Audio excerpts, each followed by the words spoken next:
out, as it were. I just couldn't write, and sometimes that's gone into years where I just couldn't. And it's not so much that I sat down and thought, oh, nothing's coming, nothing's coming, or that has happened as well. But it's that other things in life take over the time of even the thought of doing it. You know, and you get involved in other things, especially in someone that's had a career for sort of so long, doing so many different things all the time. It's songwriting is one of those things that, in a way, you've got to. It's like wanting to read a good book.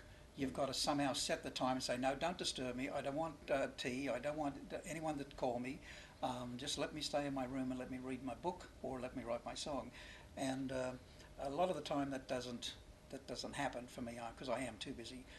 But I must admit, I suppose about maybe 5 years ago, after a drought of maybe, geez, I don't know, maybe 5, 6 years, maybe even more, I started to write again. Things just started to happen. I just all of a sudden started to feel, oh, I've got to write that down. I've got to do that. So it was like a welling from within, you know. And fortunately, I still have it. I'm still been writing stuff. My last couple of albums I've just written, and I'm halfway through another project, and I'm still looking for other things to do. So I'm not too sure how long this thing's going to happen, that I don't enter the drought again. So I just hope we don't have an El Nino of songwriting. Brilliant, Lonnie. Just for the uneducated, could you just go through some of your career highlights for us? Well, I guess I started when I was really young. When I was 16, I started this. When I started the whole thing, that was prior to rock and roll, and Johnny Ray was my king, you know, at the time. And he was a singer, like the ballad singers and what we call, I guess, later on the doo-wop singers of the late 50s, mid and late 50s. They were all melodious singers, you know, and the girls as well. And then rock and roll came in, and the words and everything was chopped, and the songs weren't as elongated and repeating choruses and things, and it was the hook that one was looking for. And so I guess that was the thing that enticed me. From the Johnny Ray, I went into rockabilly, and in late 56, early 57, I started my own little rockabilly band, and then we started doing things there. And then maybe about 2 years later, I re-met Johnny O'Keefe again, who was also just starting, and he was also in Johnny Ray, as I was at first.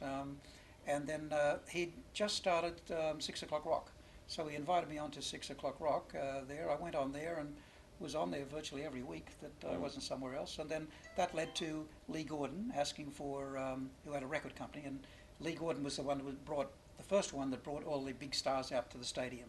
Johnny Cash and you know, and the biggest, right, Sinatra, whoever there was, they came out here. And fortunately, he liked me and what I did, and I was on many of those big shows, and that's what helped spread my name around, because we went nationally, you know. And then at the same time, there was 6 O'Clock Rock, which was the 6 O'Clock Rock ABC show going through every Saturday night, and that got me around to the place and around Australia, and that the records happened to hit. Johnny O'Keefe and I wrote my first single song, which was my first #1, and then that just started things rolling and just went after that. I never really went into it to be a success. I never went into it to be a star. There's no way in the world I even thought I could be a star. I never thought of it. Whereas today, in the last few years, it's a different motivation. It seems like, you know, the young want to be stars, and everyone wants to be a star, sort of thing, and good on them, you know. But in my day, there was no industry. There were no agents that were interested in us. There was no venues for musicians. Really, it was we were just doing everything for the love of it. You know? Would you say it's still true, though, that a good song can take you far? Oh God, absolutely. Yeah. No doubt in the world about that. And also, the fact is that it's better to start out to have a good song and a production that's not so good than have a great production and a crappy song. Although maybe there'll be times that someone can disprove me wrong, but in general terms, the song is the thing. I went to Nashville and spent nearly 15 years in the United States. Nearly 9 of those was in Nashville. I was writing with Roy Orbison and a few others, wrote for a few other people. And during that time, I was much involved with a lot of the songwriting people from over there. This is in the 70s, before Nashville changed to what it is now. It was more sort of poppy stuff now. But one of the things that they taught me, and I never forgot it. And somehow I'd never thought about it, but they taught me. They said to me, "You must, to be a successful songwriter in the popular music field, you've got to be a miser with words." So the idea of it is, if you've got something to say, if you can say it in 3 words, say it in 3 words. Don't take 4 paragraphs, you know. And it's not easy to do. That's sometimes it is, but in general terms, it's not easy to do. And that's when I was judging some of the. This year I haven't judged, but most years I judge some of the categories for the ASA. And one of the things that I've noticed was that on 2 accounts, some of the songs aren't too good, but the productions are really good. They put a lot of time into productions. And the other thing is, what a lot of the songs, they use too many words. They could have been much leaner on the words, which would have given it, allowed the person to imagine.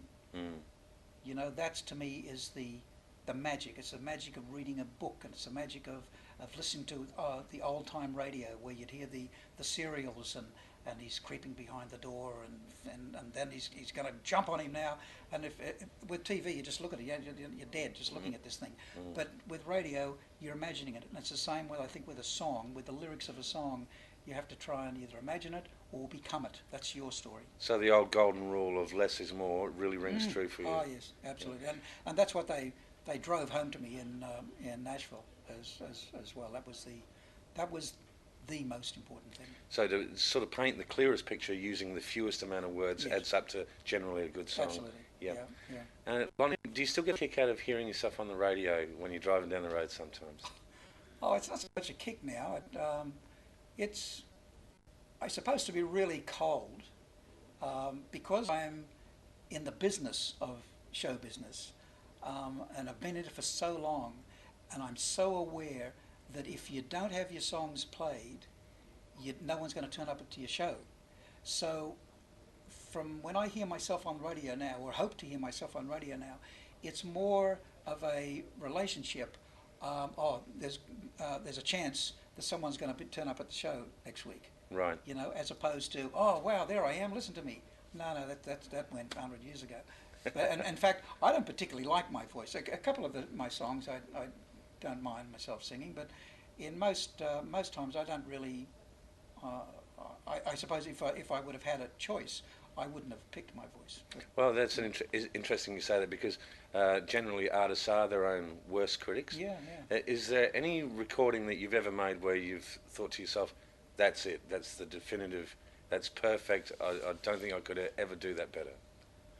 No, I don't think so. I think on the different times, they used to call me One Take Lee, because I was what I do, or I try to get there.